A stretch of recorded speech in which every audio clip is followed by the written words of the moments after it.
আসসালামু আলাইকুম। অন্য মঞ্চের আলোচনায় আপনাদের সকলকে আমন্ত্রণ জানাচ্ছি। আজ আমাদের সঙ্গে আমন্ত্রিত অতিথি হিসেবে আছেন। দেখুন, একটা কথা বলে আজকের অনুষ্ঠানটা শুরু করতে হচ্ছে, সেটা হলো যে সদ্য সদ্য এ রাজ্যের ক্ষমতায় এসছে বিজেপি, এবং 1 মাসও হয়নি, আর কয়েকটা দিন গেলে 1 মাস হবে। মন্ত্রিসভাও এখনো পরিপূর্ণ হয়নি, এবং মন্ত্রিসভার বৈঠক 5 জনে মিলে করছেন।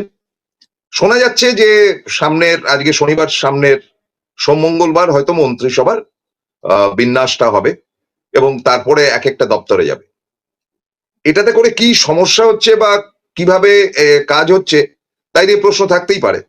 তার কারণটা হচ্ছে যে দপ্তরের মন্ত্রী, বিশেষ করে শিক্ষামন্ত্রী না থাকার ফলে আয়ুষের মতন একটা ঘটনা ঘটে গেল দক্ষিণ কলকাতায়, সেটা তো কাম্য নয়।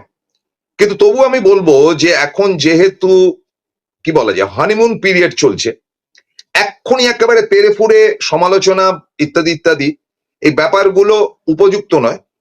এবং একই সাথে তৃণমূল কংগ্রেসের আত্মশুদ্ধি বলা যেতে পারে, কিংবা আত্মসমালোচনা বলা যেতে পারে, সেটার করারও কিন্তু একটা সময়। আজকেই অভিষেক বন্দ্যোপাধ্যায় যাবেন তার পুরনো কেন্দ্রে, অর্থাৎ কিনা ডায়মন্ড হারবারে, এবং শুনছি বেলেঘাটায়, যেখানে দলের 2-1 জন আহত হয়েছেন, বা যাই হোক, ভোটের পরে আফটার ভোটের যে এফেক্ট তাদের উপর পড়েছে। এবং কোনো কোনো জায়গায় তো খবরই হচ্ছে না, মানে মিডিয়াতে সেই খবরগুলো আসছেই না, ভয়ঙ্কর ভয়ঙ্কর ভাবে। বিশেষ করে একটা জিনিস খারাপ লেগেছে, সেটা হচ্ছে যে অপরাধ কেউ করতেই পারে, কেউ কেউ তোলাবাজি বা ইত্যাদি ঘটনার সঙ্গে যুক্ত থাকতে পারে, কিন্তু তাদেরকে কোমরে দড়ি বেঁধে আন্ডারওয়্যার পরিয়ে নিয়ে যাওয়াটা তো হিন্দি সিনেমার মতন হয়ে যাচ্ছে। সেটা কি খুব একটা মানে সেটা কি খুব সুস্থ লক্ষণ? সেইটে মানে আমরা হিন্দি সিনেমায় দেখেছি, মাথা মুড়িয়ে ন্যাড়া করে হিন্দি সিনেমার ভিলেনকে টানতে টানতে নিয়ে যাওয়া হচ্ছে, সে বদলা বদলা বদলা বলে তারপরে আবার বন্দুক টন্দুক ধরছে। এগুলো হিন্দি সিনেমা, এগুলো খুব সুসভ্য ব্যাপার নয়। কারণ একটি কথা বলতে পারি বিজেপি দলকে, যে এই ব্যাপারগুলোতে কেউ কেউ খুব খুশি হবে, কিন্তু একটা সেন্টিমেন্ট লাগেই। ধরুন একটা লোক খুব অপরাধী, তাকে ধরে বেধড়ক পেটানো হচ্ছে রাস্তায়, একটা সেকশন কিন্তু বলবে যে এই লোকটা খুব খারাপ, কিন্তু এইভাবে মারা হচ্ছে কেন? যেমন চোর পেটানো হতো আগে, পকেটমার পেটানো হতো। আপনারা বলতে পারবেন গত 20-22 বছরে পকেটমার পেটানো হয়? পকেটমার মোটামুটি উঠেও গেছে, কিন্তু ধরা পড়লে ওই কলার টলার চেপে পুলিশের কাছে দিয়ে দেওয়াটাই বাঞ্ছনীয়।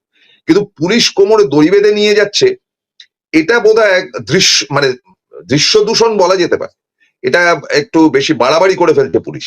আজকে সমস্ত অনুষ্ঠানটাই বিজেপির রাজ্য সভাপতি শ্রমিক ভট্টাচার্যের কাছে নিবেদন করছি। নিবেদন মানে আবেদন নয়, নিবেদন মানে তাকে বলছি কিছু কথা, এবং নিবেদনের সঙ্গে সঙ্গে এটাও বলছি যে শ্রমিক ভট্টাচার্য অত্যন্ত শিক্ষিত মানুষ।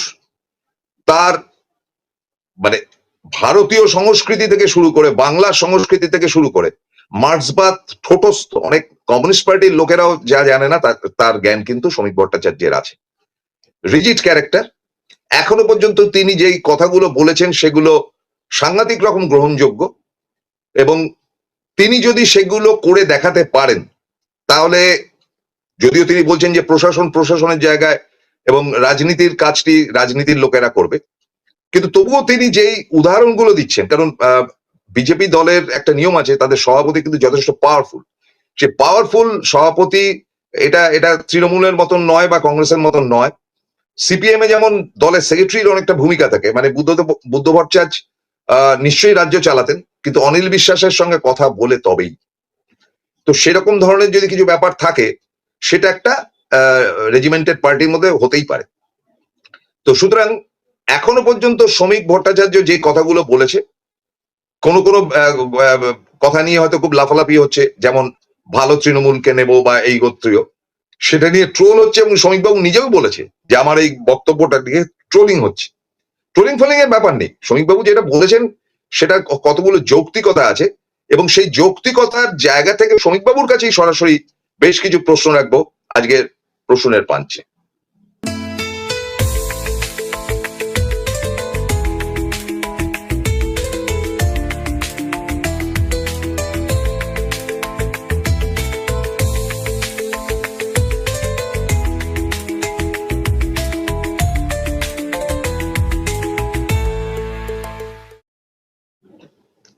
স্বাগতম, নমস্কার, আসসালামু আলাইকুম। শনিবারের সকালে আপনাদের শুভেচ্ছা বার্তা জানাই। সারাটা দিন আপনাদের ভালো কাটুক। আজকে আমার সম্পূর্ণ বক্তব্যটি কিন্তু বিজেপির রাজ্য সভাপতি শ্রমিক ভট্টাচার্যের কাছে, এবং আমি নিশ্চয়ই আশা করব যে এই ভিডিও তার কাছে গেলে তিনি নিশ্চয়ই 10 মিনিট হলেও একটু ভাববেন।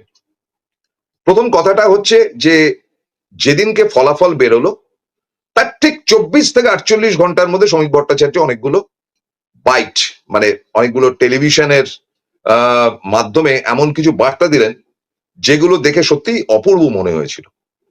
যে আমরা দেখতে পাচ্ছি, শ্রমিকদা বলেছেন যেটা, যে আমরা দেখতে পাচ্ছি যে 12টার পর থেকে অনেকেই একেবারে সরাসরি আবির মেখে, মানে তৃণমূলকে ইঙ্গিত করে আবির মেখে হইচই করছেন এবং পতাকা নিয়ে ওই অটো বা টোটো ইত্যাদিতে তারা জায়গা দখল করার একটা চেষ্টা করছেন।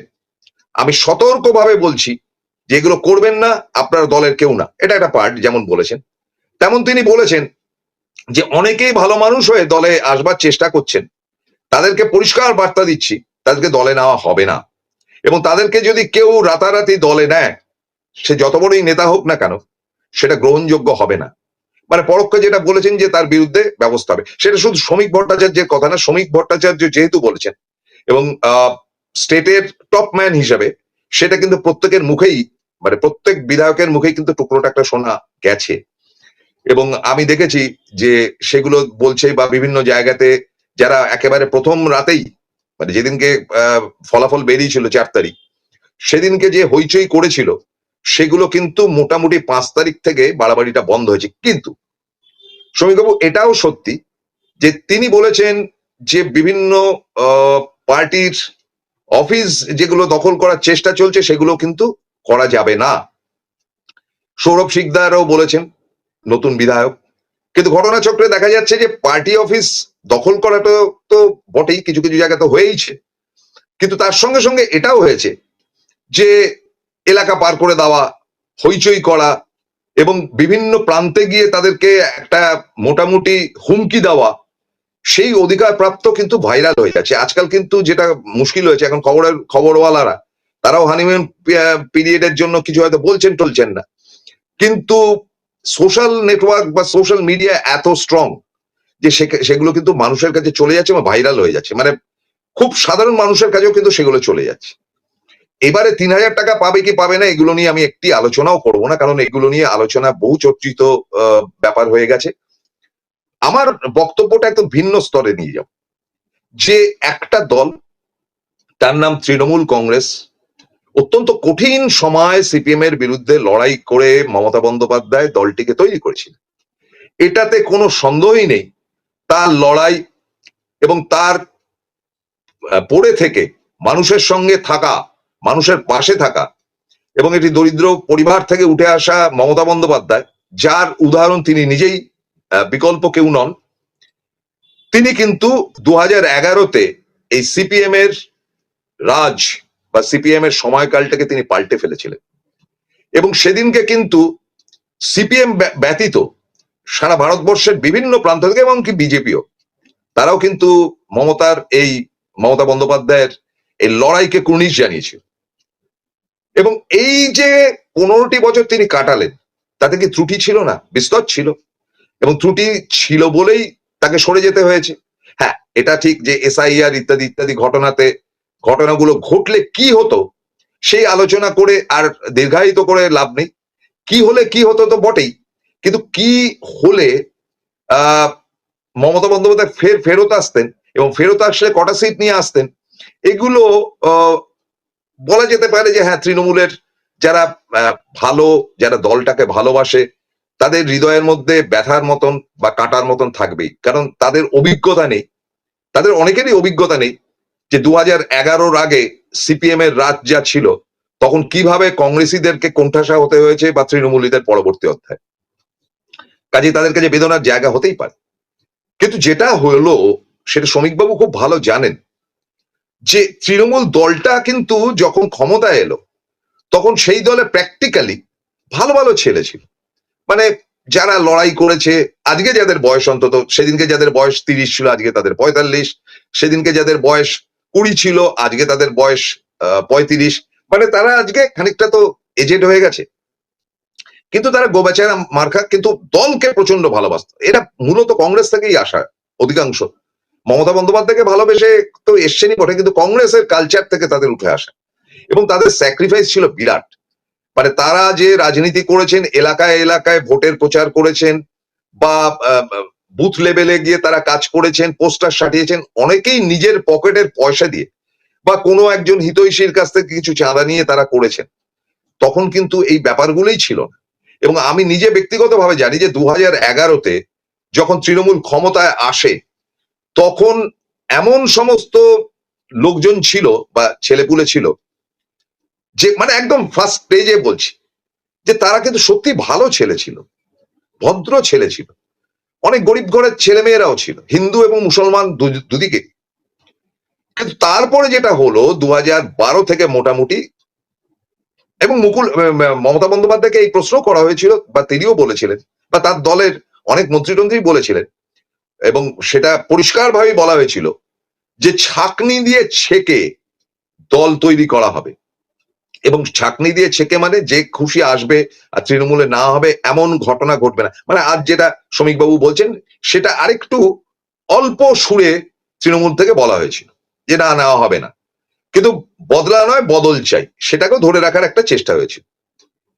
কিন্তু ঘটনাচক্রে যেটা হলো 2012-তে, সংগঠনটা সাংঘাতিক ভালো জানতেন যিনি, তিনি মুকুল রায় প্রয়াত। তিনি কিন্তু বিভিন্ন জেলা থেকে ধীরে ধীরে এমন সব নেতাদেরকে আনতে শুরু করলেন দলে, যারা মূলত সিপিএম এর বা বামেদের। তো এটা আমি আগেও বলেছি, আবারও বলছি, মুকুলদাকে জিজ্ঞেস করেছিলাম যে আরে তাহলে লড়াইটা কার বিরুদ্ধে? তখন মুকুলদা বললেন যে আমার দলে যারা আছে তারা কি ভোট করতে পারবে? ভোট করাটাও তো একটা ব্যাপার। এই যে পঞ্চায়েতের ভোট, এই যে পৌরসভার ভোট, এগুলো তো একটা মানে নিজেদের ভোট। তো এই জায়গাগুলো তো আমাদের নিতে হবে। অর্থাৎ যেটা বললেন না, সেটা দখল করতে হবে, নিতে হবে, যেটা সিপিএম কক্ষিগত করে রেখেছে ইত্যাদি। তো সিপিএম কে শেষ করবার জন্য সিপিএম এর লোক দরকার হয়, তাই নেওয়া হয়েছে। এবং অসংখ্য সিপিএম এর নেতা যারা ওই জেলা পরিষদ বা পঞ্চায়েত সমিতি ইত্যাদি ইত্যাদি জায়গায় একদম বেছে বেছে, মুকুল রায় কিন্তু হাতের তালুর মতন পশ্চিমবঙ্গটা চিনতেন, এবং তিনি সেই সব জায়গায়, এবং প্রত্যেকটা এলাকাতে তার কিন্তু ছেলেপুলে ছিল তাকে খবর দেওয়ার মতো। তারা তাকে জানালেন, এবং তিনিও তাদেরকেই নিলেন যাদেরকে দিয়ে একটা ইলেকশন বৈতরণী পার করা যায়। অর্থাৎ পঞ্চায়েত বলুন, পৌরসভা বলুন, এলাকায় যারা মোটামুটি ভাবে প্রচার থেকে শুরু করে ভোট করানো, ভোটটা তো ভোটের দিন করাতে হয়, একটা মেশিনারির ব্যাপার আছে। এইটা মুকুল রায় যাদেরকে নিয়ে আসলেন, তার মধ্যে কিন্তু 2012-13 থেকে একটা ক্ষোভ তৈরি হয়ে গেল, এবং 13-তেই তো পঞ্চায়েতের নির্বাচন হলো, বিরাট সাফল্য পেল তৃণমূল। মুকুল রায় না আনলেও কিন্তু তৃণমূল সাফল্য হয়তো পেত, হয়তো দু একটা জেলা পরিষদ হাতছাড়া হলেও হতে পারত, তাতে কি, রাজ্যটা তো তাদের হাতে এসছে। এই যে এরা প্রবেশ করলো, এবার দলে থাকা ভালো ছেলেপুলেগুলো তারা দেখলো যে ক্ষমতায় আসার পর এরা কিভাবে এলাকার পর এলাকাতে পয়সা তৈরি করছে। স্বাভাবিকভাবেই ওই ভালো ছেলেরা তারাও দেখলো যে আরে আমরা আমাদের পকেটে পয়সা নিয়ে আমরা এতদিন খরচাপাতি করে, তাদের একটি অংশ, আমি বলছি না সবাই, ক্ষুদ্রতে ক্ষুদ্র অংশ, যেটার জন্য আজকে সর্বনাশটি হয়েছে, তারাও পয়সা করতে আরম্ভ করলো। এবং তৃণমূলের এমন অনেক, ধরুন সিপিএম থেকে আসা পঞ্চায়েত সমিতি বা পঞ্চায়েত ওই জেলা পরিষদ ইত্যাদি ইত্যাদি বিভিন্ন জায়গায় ক্যান্ডিডেট দাঁড় করানো হয়েছে। আরে বাবা, তাদের সঙ্গে লেগে থাকা বা তাদের সাথে সাথে আরো তৃণমূলের যারা জিতেছিল, তারা তো দেখছে যে আরে এ তো সিপিএম থেকে এসে মাল কামাচ্ছে, আমাকে আমার কামাতে ক্ষতি কোথায়? এই লোকটা কিন্তু বামেদের পচা পচা মালেদের মাধ্যমে তৃণমূলের মধ্যে প্রবেশ করলো, এবং ওই সর্বনাশের বীজটি 2013-14 থেকে শুরু হলো, খুব ভয়ঙ্কর যায়নি। এরপর তো চিট ফান্ড ইত্যাদি ইত্যাদি ঘটনাগুলো ঘটলো। 2014 লোকসভা নির্বাচনে দুর্দান্ত ফল করলো তৃণমূল। 2016-তে গেল রব উঠে গেল, কারণ সিপিএম এবং কংগ্রেস জয়েন্টলি তৃণমূলের সঙ্গে লড়াই করেছিল। তখন বিজেপি এমন একটা ভোট পার্সেন্টেজ বাড়িয়ে দিল, এবং তারা ঝাঁপিয়েই পড়লো, ফ্র্যাঙ্কলি বলতে হয়। মানে এটা বলতে গেলে হয়তো অনেকেই আমার উপর অসন্তুষ্ট হবে, যে নরেন্দ্র মোদীরা দেখলেন যে মমতা বন্দ্যোপাধ্যায় যদি ক্ষমতা থেকে সরে যায় তাহলে ক্ষমতায় ফেরত আসবে কিন্তু কংগ্রেস এবং সিপিএম, সুতরাং তাদের আস্থা দেওয়াটা চলবে না। তিনি নিজে ইনিশিয়েটিভ নিয়ে পশ্চিমবঙ্গে এসে মমতাকে তুলোধনা করতে আরম্ভ করলেন এবং ফলে বিজেপির ভোট পার্সেন্টেজ অনেকটা বেড়ে গেল, মানে ছিল 6% হয়ে গেল 10-11%। এই যে অতিরিক্ত 5% ভোটটা বিজেপির বেড়ে গেল সেগুলো কিন্তু সিপিএম এর থেকে আসা বা কংগ্রেসের থেকে আসা, যার ফলে 211 না 12 না 13টি সিট কিন্তু তৃণমূল পেয়ে গেল। এই ভোট কাটাকাটি মানে ভোট কাটুয়ার কাজটা সেদিনকে কিন্তু বিজেপি করেছে, আজকে খোলা মনে বলতেই হবে সমস্ত কথা। কিন্তু সিপিএম যেটা দেখলো যে না, এইভাবে তো হবে না, আমরা আমাদের ক্ষমতাতেও একে সরাতে পারবো না। এর মধ্যে 2018-তে এই যে তৃণমূলের মধ্যে উপস্থিত থাকা বিভিন্ন বাজে লোক, এরা একেবারে সর্বনাশের মাথায় বাড়ি দিয়ে 2018-তে যে পঞ্চায়েত নির্বাচনটা হলো সেটা একদম মানে জঘন্যতম একটা নির্বাচন, মানে বুথ দখল করে হোক বা ফলস ভোটিং করে হোক, এটা মানুষের কাছে খুব খারাপ বার্তা, খুব খারাপ বার্তা। বিশেষ করে গ্রামাঞ্চলের ভোট তো এটা, গ্রামের মানুষরা খেপে গেলেন। এবং এইটা দেখে, এবং মূল লড়াইটাই ছিল তখন সিপিএম এর সঙ্গেই কংগ্রেসের ছিল, এই তৃণমূলের ছিল। তখন কিন্তু সিপিএম একদম ডিটারমাইন্ডলি 2018 পর থেকে তারা ঠিক করে ফেললো যে তারা বিজেপিকে ভোট দেবে, কারণ তাদের দ্বারা বিজেপি এই তৃণমূলকে সরানো সম্ভব না। বিশাল ভোট চলে গেল বিজেপির বক্সে। শ্রমিকবাবু শুনছেন তো আপনাকেই বলছি। এবং 2019-এ জঘন্য ফলাফল হলো কিন্তু তৃণমূলের, যদিও মোদি ওয়েভটা সেবার কিন্তু মারাত্মক বেশি ছিল।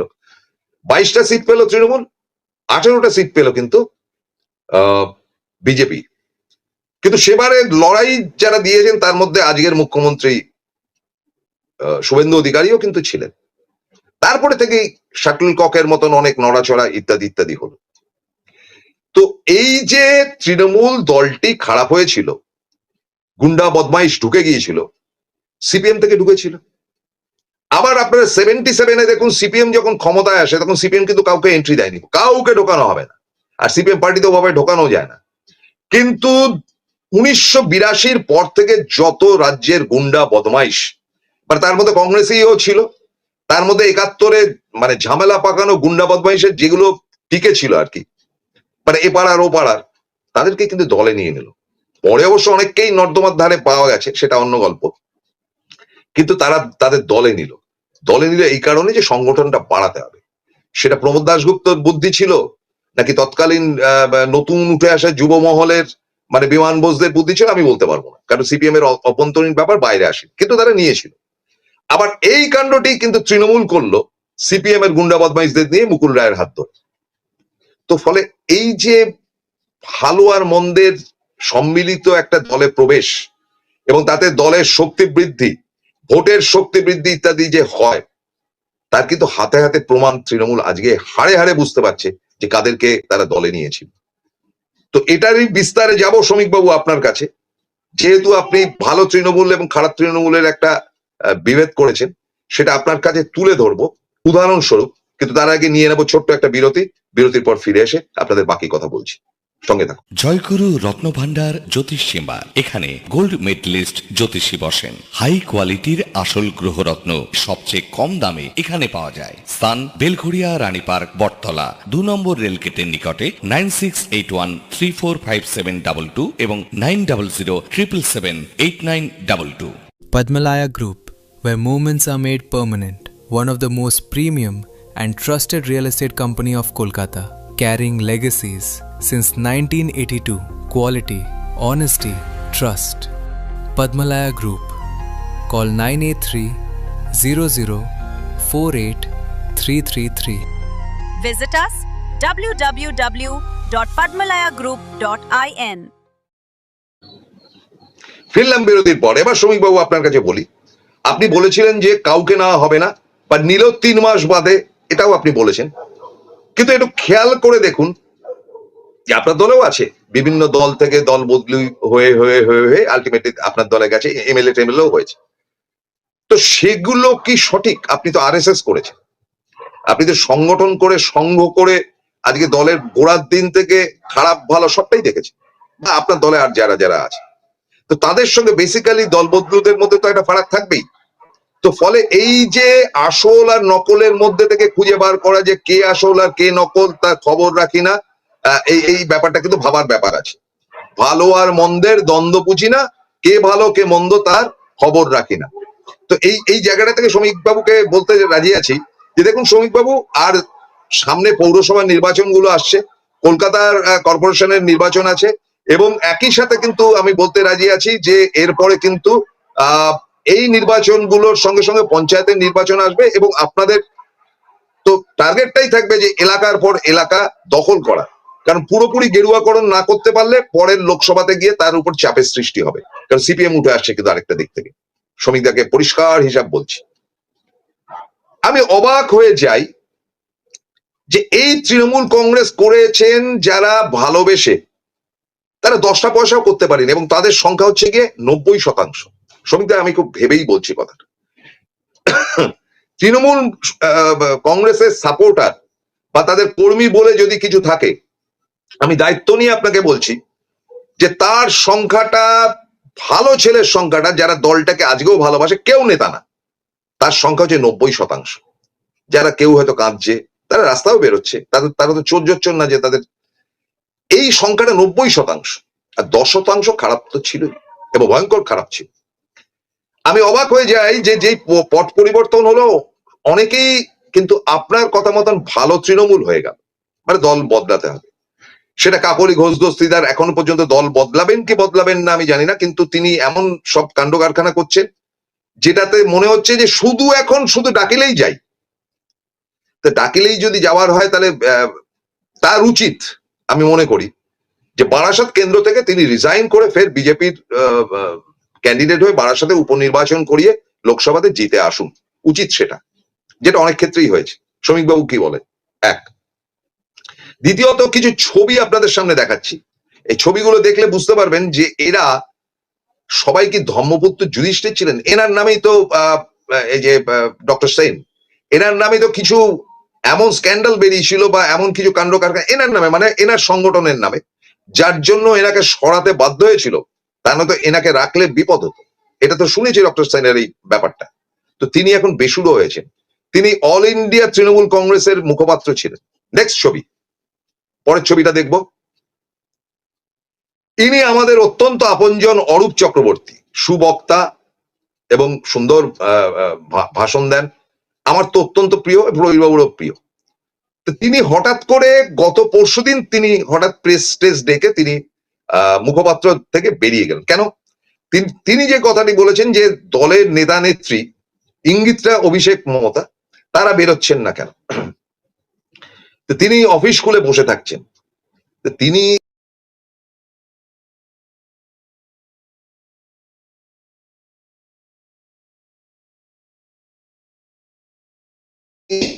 আপনাকে বড়জোর দলের থেকে সাসপেন্ড করা হতো, যেভাবে কুণাল ঘোষকে সাসপেন্ড করা হয়েছে, সাসপেন্ড হতেন, তাতেই বা কি আসলো গেল।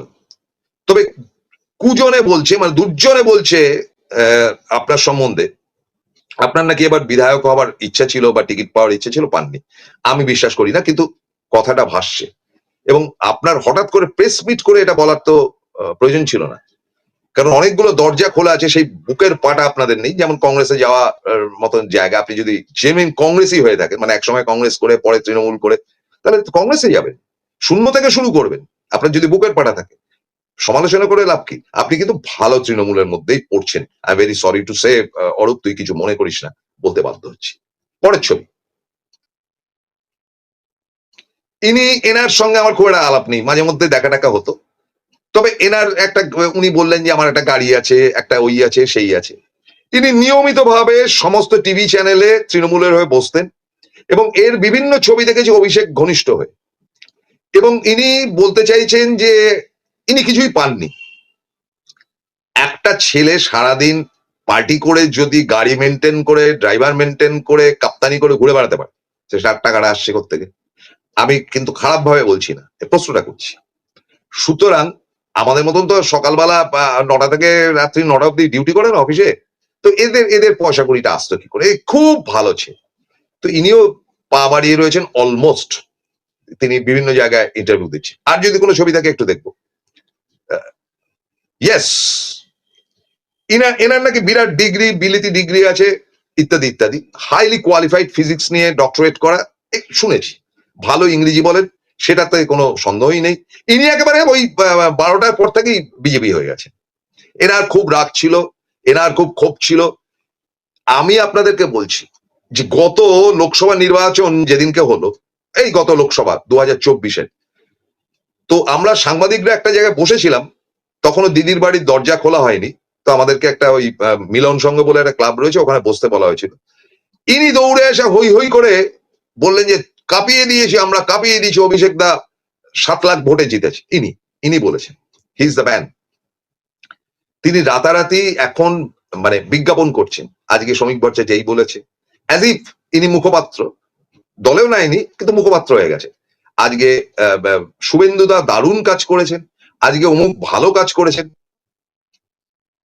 আমার মনে হয় যে ব্যাপারটা কিরকম, আপনার মানে রিজুবাবু, আপনার আপত্তি থাকতেই পারে।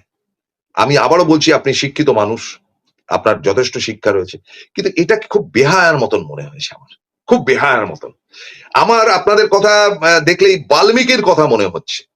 কি জানেন, আপনার প্রত্যেকেই বাল্মীকির কথাটা, আগে তিনি দস্যুর রত্নাকর ছিলেন, একবার একটা সাধুকে ধরে নিয়ে এসছে, বলে বেটা কি আছে দে, নইলে তোকে কুপিয়ে শেষ করবো। বলে আমার কাছে কিছু নেই। বলে তাহলে তোকে তো মারবই। বলে যে আমাকে মারো, ক্ষতি নেই, কিন্তু তোমার এই অপরাধের ভাগিদার কি তোমার পরিবার হবে? তো বাল্মীকি রত্নাকর বলল, কেন হবে না, আমি তো রোজগার করছি বলে ওরা খেয়ে পড়ে রয়েছে। বলে যাও তোমার পরিবারকে জিজ্ঞেস করো। তখন রত্নাকর গিয়ে তার বাবাকে জিজ্ঞেস করলো যে আমি যে অন্যায়গুলো করছি তুমি তার ভাগিদার হবে? বাবা বললো না, মা বললে না, এমনকি বউ বললো না। তখন তার সম্বিত ফিরে এলো যে তিনি যেটা করেছেন সেটা অন্যায় হোক ভালো হোক, অর্থ রোজগার করেছেন কিংবা খাদ্য রোজগার করেছেন, তার ভাগিদার আজকে কেউ নেই। ফলে আজকে অভিষেক বাল্মীকি হয়ে গেছেন, বাল্মীকি রত্নাকর থেকে বাল্মীকি হয়ে গেছে, আর তার পরিবারটা তুমি খুব খারাপ, তুমি খুব খারাপ, এই জিনিসপত্ররা হয়েছে। এর থেকে বেদনা কি থাকতে পারে? সমীরবাবু, আপনি পণ্ডিত লোক বলে আমাকে উদাহরণগুলো ভালো ভালো পাঠ্যপুস্তক থেকেই নিতে হয়েছে, কারণ আপনি শিক্ষিত লোক, তো আজে বাজে প্রোগ্রাম করলে আপনার ভালো নাও লাগতে পারে। তাই আপনাকে বলি, ওই ভালো আর মন্দের দ্বন্দ্ব জানি না। আপনি তো গানের রেশগুলো খুব ভালো জানেন। ভালো আর মন্দের দ্বন্দ্ব জানি না, কে ভালো কে মন্দ যে তার খবর রাখি না। খবরটা রাখতে হবে এই কারণে যে সুদিনে মানে এরা অধিকাংশই কিন্তু 2009 পরে মানে এদের সমস্ত কাজ কারবার বেশিরভাগ মানে যারা আজকে বেসুরো হচ্ছে না। তো তার আগে তো সিপিএম এর আমলে প্যাদানি খাইনি, আমরা খেয়েছি, কলার ধরে বের করে দিচ্ছে, বেরিয়ে গেছি। কি করবো, মারামারি করার মতো তখন তো দম ছিল না। কিন্তু 2004-এ চেস করেছিলাম বস, তখন আমি সাংবাদিক হয়ে গেছি। আমি বলেছি যাবো না, যা করার করে নাও। এটাই, যাই হোক, সেটা তো অন্য গল্প। কিন্তু আবারও বলি যে এই ভালো তৃণমূল যারা অনেক দিন ধরে ছোক করছে, তাদের ভালোত্বর জায়গা থেকে একটি প্রশ্ন, কোনো কিছু কিন্তু চিরস্থায়ী নয়, সেটা আপনিও জানেন, আমিও জানি, সবাই জানে।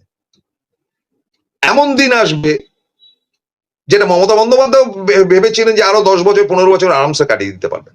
আজকে তিনি হাড়ে হাড়ে বুঝতে পারছেন যে কি তার অবস্থা, তার দলের কি অবস্থা। সেটা নিয়ে আরেকদিন এপিসোড করা যাবে। আজকে শ্রমিকবাবুর এপিসোড বলে শ্রমিকবাবুকে বলি যে এরা সুযোগ পেলে কালকে যদি আরেকটি দল আসে সেই দলে চলে যায়। এরাই কিন্তু নানান রূপে, আমি বলছি না ওই 4 জনের কথা, মানে এই জিনিসগুলো যারা সুবিধার মধ্যে, ক্ষমতার মধ্যে, অধিকারের মধ্যে, কাপ্তানি করার মধ্যে যে চরিত্রগুলো তৈরি হয়, তারা সিপিএম থেকে ইজিলি সুইচ করে সিদ্ধার্থ শঙ্কর রায়ের দল থেকে বেরিয়ে সিপিএম এ আসতে পারে, সিপিএম এর থেকে তারা চলে যেতে পারে